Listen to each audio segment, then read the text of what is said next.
Good evening, ladies and gentlemen. We are studying this week's Parashat Tavo, and we're studying the holy words of Rabbi Leib Heyman, Zecher Tzadik Libracha. I don't do this all the time, but I want to acknowledge the presence of Rabbi Leib's sister, who is with us almost every single week online, Mrs. Hannah Breutman. Absolute honor for me to be teaching the holy words of Reb Leib, and with all the tiles that I have here on the screen, that his very own sister is listening live. It must bring him so much nachat, so much pleasure to his neshama in heaven that we're doing this. Obviously, we're doing it in his merit, and that his sister is able to be healthy and have B'ezrat Hashem a long life, and do this in her lifetime with us. So big appreciation that you're here with us. And in the same vein, Reb Leib's very own nephew, Ron Friedman, also with us almost every week. I think besides for the past 2 weeks when you were in New York, you're literally every single week with us. I'm sure it brings Reb Leib, who didn't have any children of his own, right? Only adopted.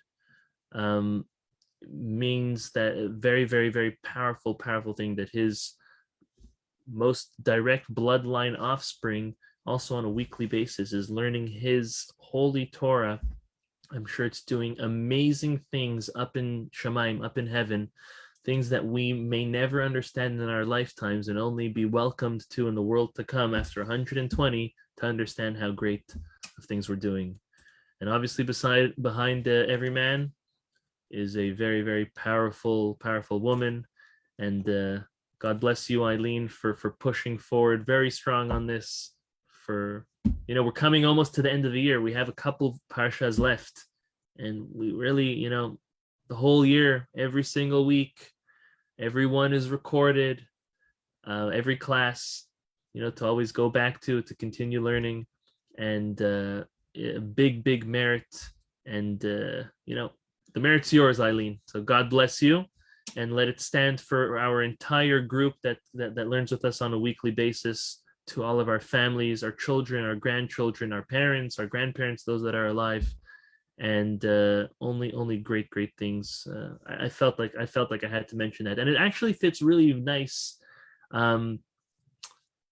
into what Reb Leib is speaking about this week. This week's Torah portion, Reb Leib, in the book that he wrote. So there's two different.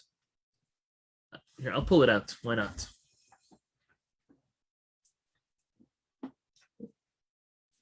All right. Look at this. So there's 4 books of these.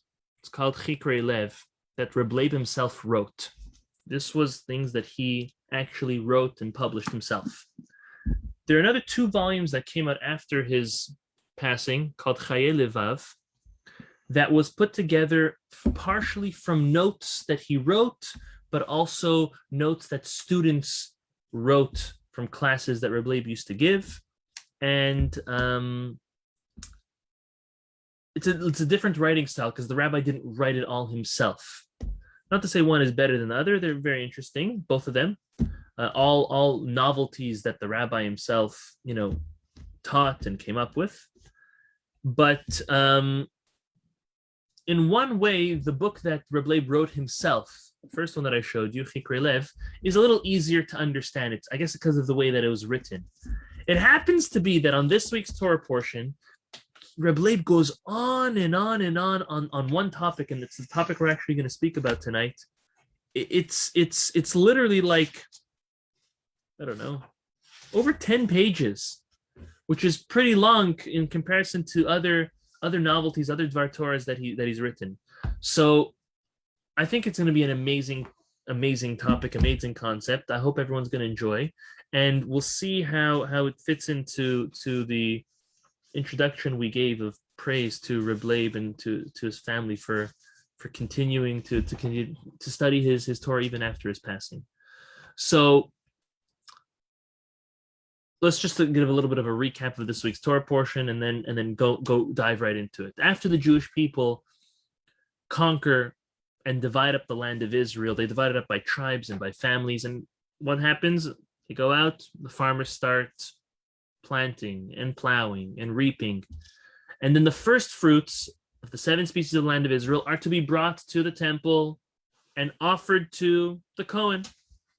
And this is what we famously call the mitzvah of Bikurim, mitzvah of bringing the first fruit to the temple. Now, nowadays, this mitzvah is not fulfilled.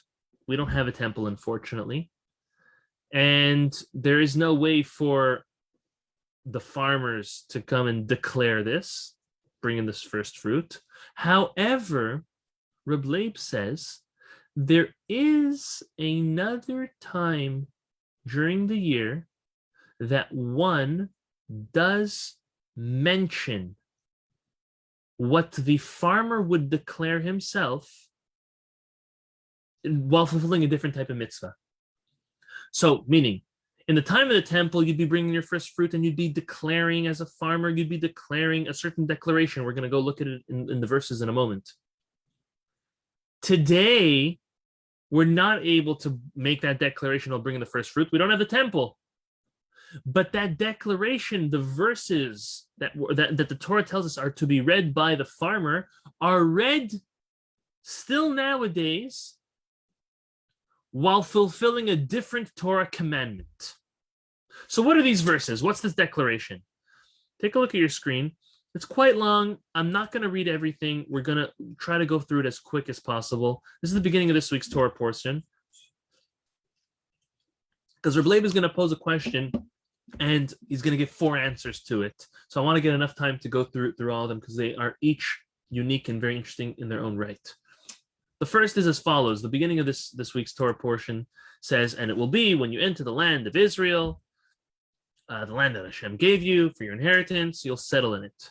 V'lakachta, and you will take from the first fruit that Hashem gives you, and you're going to put it in a basket, and you're going to go to the place that Reb Leib always refers to is the Beit HaMikdash, and you will bring it there. What are you going to do there? Uvata ela Kohen, you're going to go to the Kohen. It's going to be in those times, and you tell him the following. Higadti hayom lashem elokecha. I declare this day to the Lord your God that I have come to the land which the Lord swore to our forefathers to give us. So this is a proclamation. This is a declaration that you are doing right now. Then you continue and you say, Ve'anita va'amarta. He continues. And after he thanks Hashem and declares that he has received this great blessing of this fruit, he goes on to mention 2 very important historical facts that took place for his ancestors to allow him to get to this place, which was Vanita Va'amarta. After the basket is waved with the Kohen, you're going to answer and say, Arami oved avi vayered mitzrayma vayagor sham b'ptei me'at. Arami oved avi, we're going to just explain it simply as Jacob was saved from Lavan, his father-in-law, when he was escaping. And then, Vayered Mitzrayma. Then later, Jacob, along with his family, were exiled to Egypt, and they suffered there. Look at the next verse. Vayareu otanu hamitzvim bayanunu. The Egyptians treated us cruelly. They afflicted us. They gave us hard labor.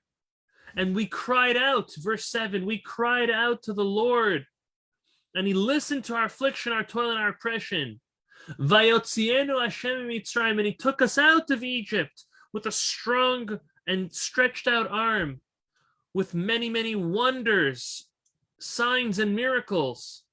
And now look, Vayvienu ala makom hazen. Hashem brought us to this place, to the land of milk and honey. And now I'm going through the proclamation in a very quick way. And now I'm here and I'm bringing this first fruit to you, Hashem. And I'm very, v'samachta b'chol hatov, and you shall rejoice with everything that Hashem has done for you. So in a synopsis, Reb Leib tells us that when the farmer comes to present his basket of fruits to the Kohen, he thanks Hashem, they wave it, him and the Kohen together, And then he goes on to thank Hashem for saving his ancestor Yaakov from Lavan, and then from saving the Jewish people out of the land of Egypt and eventually bring them into the land of Israel, which is what allowed him to bring this first fruit. So, first question is, when else do we read this? If we don't read this during bringing the Bikurim, the first fruit, because we don't have that opportunity anymore, when do we read these verses? So, the Talmud tells us, Talmud Masechet Pesachim writes, that when we discuss, when we share the story with our children of the exodus of Egypt, we are to start with something negative and then to finish it off with a positive praise. And therefore, in our Hagadah, right at the beginning of our Hagadah, we really start Arami Oved Aviv Vayered Mitzrayim Ve'yago Sham Mitem Me'at. We read these verses on the Pesach Seder, the Hagadah of Pesach. Right after Halach Ma'anya, we do Kiddush, we do Halach Ma'anya. First thing, we read the verses of Bikurim. We read the verses that was brought at the first fruit at the time of the temple. Interesting, no? That's exactly Reb Leib's question. Reb Leib wants to know what compelled the Talmudic and Mishnahic scholars to specifically choose these verses as the source to read about the Jewish people suffering in bondage in the land of Egypt. Wouldn't it make more sense, proposes Reb Leib, for them to put the Haggadah together by choosing verses from the book of Exodus, where the story is given out in great detail? No. Instead, they say, let's read Parashat Bikurim. Let's read the verses that are read by the farmers who bring their first fruit, which mentions en passant, as we say in French. It mentions, by the way, the Exodus. It makes no sense. Again, let's clarify this question, because this is what we're going to be dwelling on for the next 15 minutes, so get ready. Why is it that at the Pesach Seder, our sages instituted, and this is from a long time ago, it's not like this is 1,000 years ago, over 1,000 years ago. Why is it that the Talmudic sages instituted for us to read the verses that the farmer is to say when he brings his first fruit, which just mentions, by the way, the Exodus story, and not the Exodus story proper from the book of Exodus? So he gives 4 answers. He starts with a simple one. I think they're each in their own right are valid. It's really beautiful. He starts off with a simple answer. He says, what's the main part of the mitzvah on Passover? It's to share the story of our birthright, of our people's exodus with our young children. It's called the very famous transmission. We transmit our past, our miracles that God did to us as a nation to the next generation. And that's the only way we keep on preserving our holy Torah and our traditions and our way of life, which differentiates us from every other nation, every other creature. Now, Reb Leib says it is impossible to go through the entire book of Exodus, or at least the parts of the story of Exodus, in one night. Even if we would go through the book of Exodus and single out the most important parts, it would still be very long. And that would unfortunately allow room for the children to just doze off and fall asleep. You'll be losing them. Right? We remember when we learned the Hagadah, we learned it, I think it was 2 Passovers ago, we learned the entire Hagadah from cover to cover in great depth. All of those classes are recorded. You could find it on the playlist. The current theme, the constant theme with the Hagadah was getting the attention of the kids, because that's the point. So if that's the point and you're going to pull out the volume of Exodus, you're losing them. So what Leib said the sages had to do is they had two options. Option one would be to go handpick verses from the book of Exodus of the main events. Or why didn't they look in the Torah? Is there an abridged summary that the Torah itself writes about the Exodus of the Jewish people? Wait, let's scroll through it. Oh yes, towards the end or the middle end of the book of Deuteronomy, Parashat Tavo, our Torah portion, there is a concise synopsis and summary of the Jewish people going down to the land of Egypt, suffering at the hands of the Egyptians, and being freed and being brought to the land of Israel. That's Parashat Bikurim. That's exactly what the farmer comes and declares. So what our sages did is they went with the Torah's summary of the Exodus as the very opening statement of the Hagadah. And then they add, whoever, and anyone who adds more explanation and gets their children and their family more into the whole Hagadah Seder and the story of the Exodus, it's praiseworthy. Meaning whoever goes after and opens up the book of Exodus and starts sharing midrashim and the verses and what the sages say there, that's praiseworthy. That's the right thing to do. But the basic synopsis, Leib says, answer number one is found here, because this is the Torah's summary of our exile and exodus from the land of Egypt. Good. So that was the first answer. Now, Leib says, even though this is an extremely simple and practical answer, there must be more. However, we could not just assume that the sages just took it because it was the easiest summary. There must be, Leib wants to further analyze, is there any other connections between the mitzvah of Bikurim, the mitzvah of bringing the first fruit, and the Seder night? So he actually gives three other comparisons, three other parallels that are brought between the two. So the first is as follows. The Rambam says that just as we have a mitzvah to remember the Sabbath, Shabbat, that it says, Zachor et Yom HaShabbat lekadisho, and we have to do that by verbalizing it. That's the Kiddush, that's the prayers that we do, the Amidah, silent prayer. So too, we have a mitzvah to remember, and just as by remembering by Shabbat is verbalizing, remember and verbalize the miracles of Yetziat Mitzrayim, of our Exodus. Take a look at your screen. Here we go. Exodus 13:3. Vayomer Moshe Ham Zachor, right? Like Zachor et Yom HaShabbat. Zachor et Hayom Hazeh Asher Yetzatem Mitzrayim. Remember the day that Hashem took you out of Egypt from the house of your bondage. So this is a very, very clear thing that we have as an obligation. When do we do this? Asks Reb Leib. Leil Pesach, the first night of Pesach by the Seder. How do we know that? Take a look at your screen again. A couple verses later, chapter 13 in Exodus, verse 8. V'gadta lebincha bayomahu, and you are to tell your son on that day.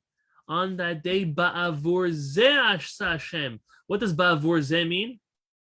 Ba'avur zeh means because of this. Explains the Talmud, when the matzah and the maror, when the cracker, the bread of the poor person, and the maror, the bitter herbs, are in front of you, you're able to point at them and say to your children, because of these, Hashem took us out. Also, the whole Hagadah Shel Pesach, where does Hagadah Shel Pesach come from? Hagadah comes from the word Vehigadta, the verse we just read, that you shall tell over to lebincha, your children. So why is it that this is the verse Reb Leib wants to know? Out of all the sources of transmitting the story of the Exodus to our children, why this verse? chapter 13, verse 8 is the source that we declare the whole Passover evening, and transmission of this amazing miracle of birthright and exodus of the Jewish people is all based on this verse. Rabbi wants to know there's actually 4 verses. There's 4 times the Torah says to answer or tell your children, and these are basically the 4 verses that correspond to the 4 different types of sons, right? The wise, the wicked, the simple, and the one that doesn't know how to ask. Why is it that we go along with this verse out of all 4 options? So Reb Leib says that this verse corresponds to the child that does not know how to ask. That's the 4th child. She'enol yodea lishol, teaching us that the requirement of a father is to teach his children about the exodus of Egypt. That applies to all types of kids, even a kid that can't ask the questions for themselves. At pitachlo, as the Hagadah says, you open up and you start the conversation. Reb Leib says, he wants to add, he says, the word v'hagita lehagit, to say over, has 2 meanings in the Hebrew vernacular. Number 1, v'higata is like the word agadah. Agadah means saying something that draws the child in, like a story, in a sweet manner. But Hagadah, lehagid, also can be something that is kashe kegidin, saying something strong and harsh, like bitter soup. And Reb Leib says the 2 fit perfectly. Even though they're 2 completely opposite meanings of the same word, they make perfect sense of the method that a parent has to sometimes use while raising children. There are some times or some children that need to be taught in a sweet, honey way with stories, and that's how they thrive. Other children, they need more proofs and answers to major questions and a little bit of tough love sometimes. This is why Reb Leib says the mitzvah of telling over the story of Exodus to our children comes from the word v'higadta, the verse that says, and you shall tell over, in this terminology, because it includes both types of children, all types of children, whichever way, sweet or harsh. Everyone, all children have to know. When it comes to the mitzvah of Bikurim, there's also the word higadti, right? And I am hereby to declare. And it seems completely out of place based on these interpretations, whether it's something sweet to draw someone in or whether it's something harsh and to the point.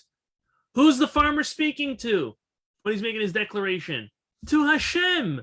You don't need to attract Hashem or draw him in.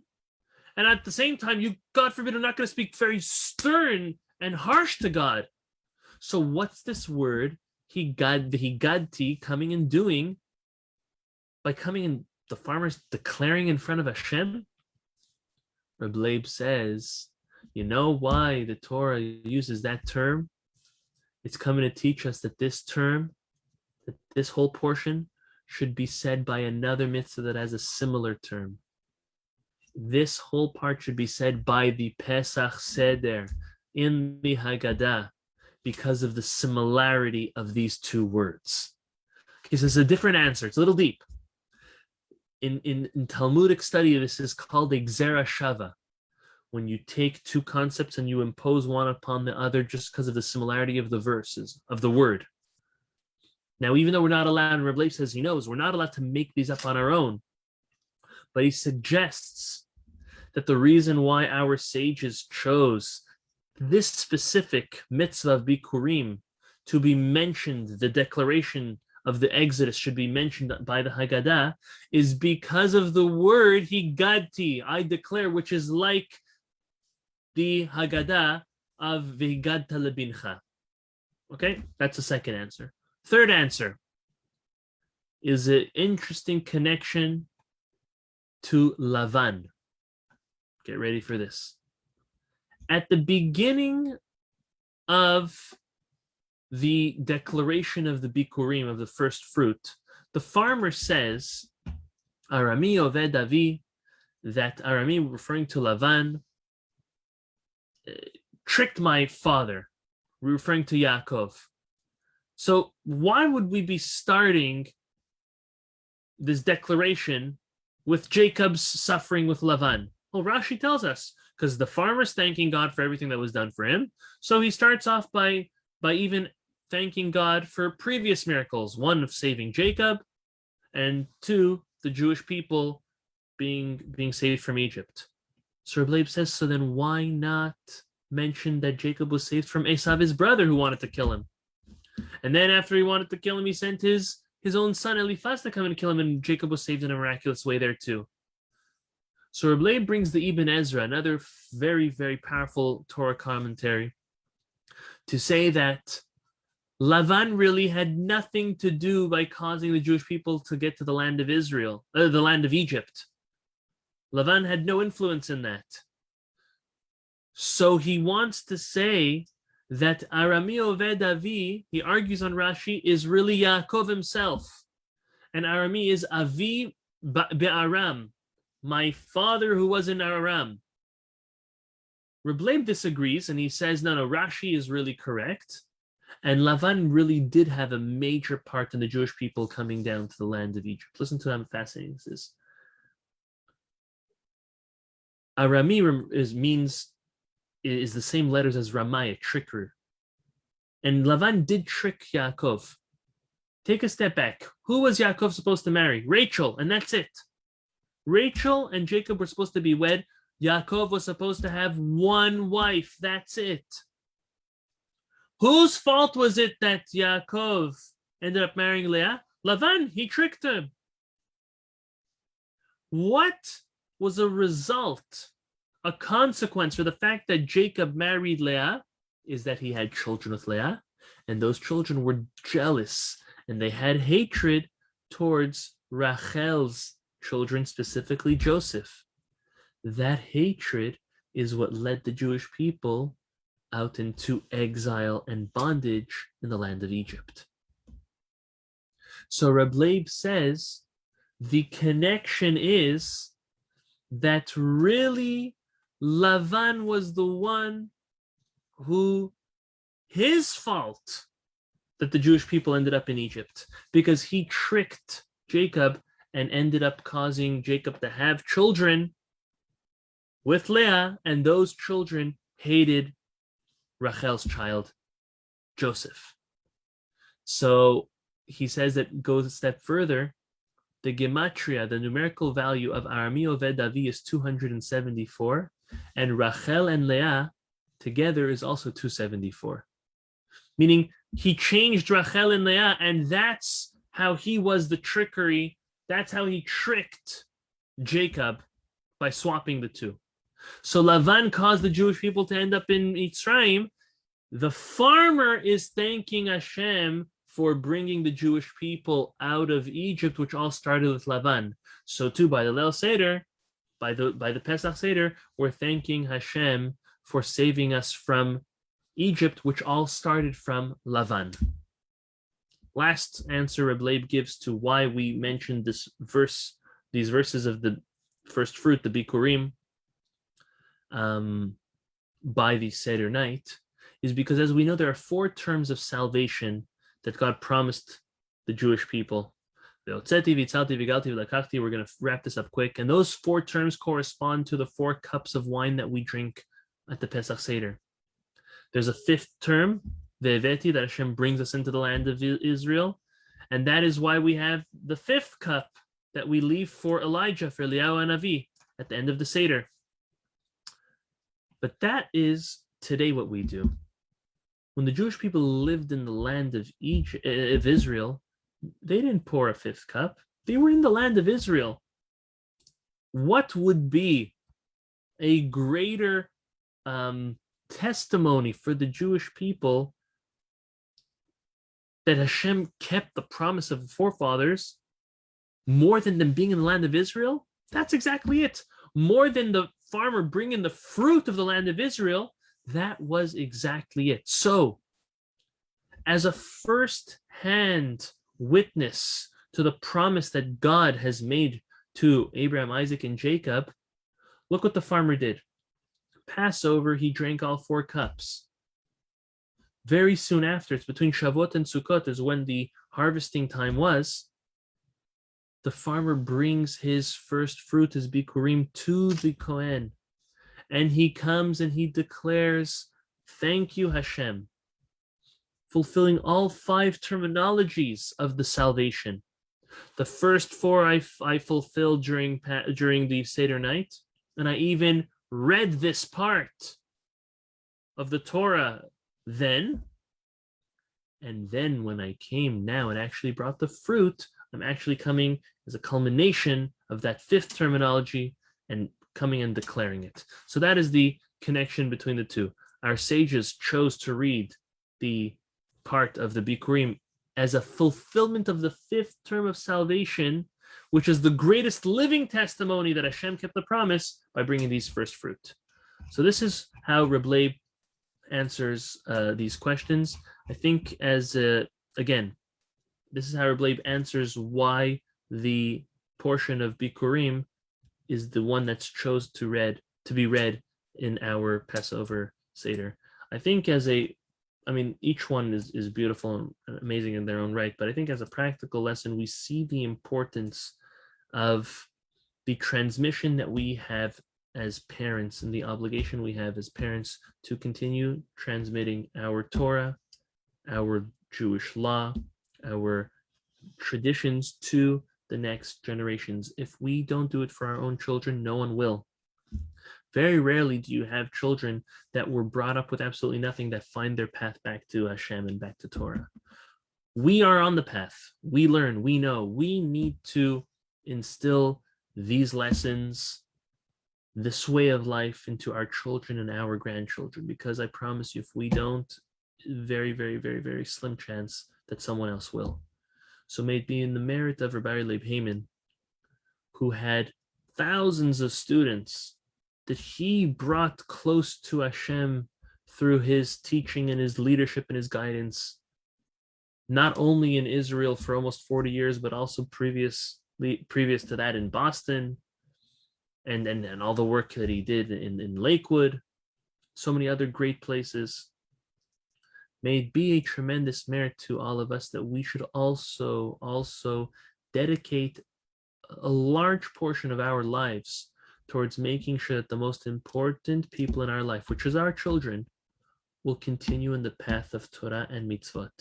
And the Passover Seder night is one of the greatest opportunities to do that. But we can't just do it that day, one day a year. It's not enough. It can't just be Passover and Yom Kippur.